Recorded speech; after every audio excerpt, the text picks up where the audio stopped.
তাদেরকে যাতে দ্রুত গ্রেপ্তার করে আইনের আওতায় আনা হয়। সানোয়ার এবং তাদের দোসররা সবাই মিলে আমাদের বাড়ির হত্যাকাণ্ড করার উদ্দেশ্যে এসে যে মারার জন্য যে পরিকল্পনাটা হয়েছে, এটা আসলে বাড়ির উপরে এসে এভাবে যে মারতে পারে একটা মানুষ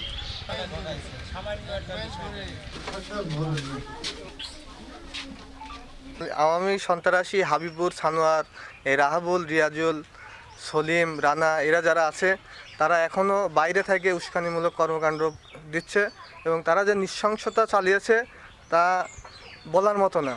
আমার কাকা আইসিইউতে ভর্তি ছিল, রাজশাহীতে ভর্তি ছিল, তিনি এখন মানসিক বিকারগ্রস্ত, তিনি কাউকে চিনতে পারছে না। আমাদের বাড়ির উপরে এসে যে হত্যাকাণ্ড চালিয়েছে এটা তীব্র নিন্দা জানাচ্ছি এবং চাচা এখনও মানসিকভাবে সে ফুল মেন্টাল হয়ে গেছে, ভালো একটা মানুষ, ঠিক আছে।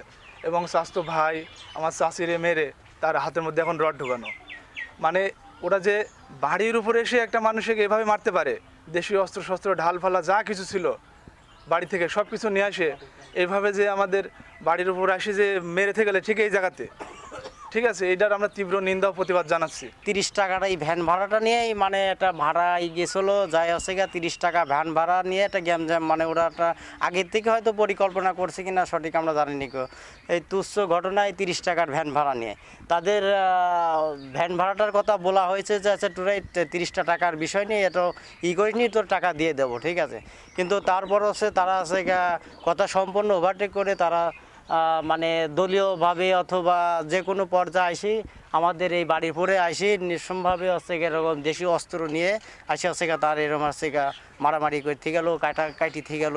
সেই দিনকে আমি রান্না করতেছিলাম বাড়িতে, তারপর দেখছি গ্যাঞ্জাম হচ্ছে, গ্যাঞ্জাম হওয়ার পর বাড়ি থেকে দৌড়াতে আসছি, আসার পরে দেখছি হাবিবুর, সানোয়ার ওরা সব নির্মমভাবে আমার ভাসুরের কাছে কোপ মারছে, মারার পরে আমার ভাসুর অজ্ঞান হয়ে গেছে। আর আমি যে ঠেকাতে গেছি তখনই ওরা সবাই মিলে সলিম, শাহজাহান, রিয়াজুল, রাহাবুল সবাই মারধর করে, ঝান্টু আসে আমার হাতের উপরে বাড়ি মারে এইভাবে। মারার পরে সাথে সাথে আমার হাতটা ভেঙে যায়, ভেঙে যাওয়ার পরে আমার এসবে কিছু যখন মারার পর তখন আমি অজ্ঞান হয়ে যাই। দেখা আছে সামান্য 20 টাকা আমি ভোটে দিয়ে ফয়সালা করে দিয়েছি। জেলখানে যে কেস করলাম তাতে তো আসামি একটাও জেলখানে যায়নি, কিন্তু আইন কীভাবে আইনে ভাড়া আসলো, জামিন হয়ে আসলো। আমরা এই বিচার চাই, সুষ্ঠু বিচার চাই।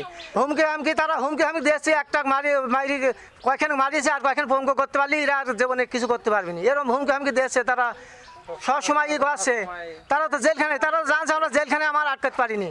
আইন তো ওদের কাছে ওরা আইন কিছুই মনে করছে না, এই জন্য আমরা আইনের উপর শুদ্ধ হয়ে আমরা করছি যে আমরা এই বিচার চাই।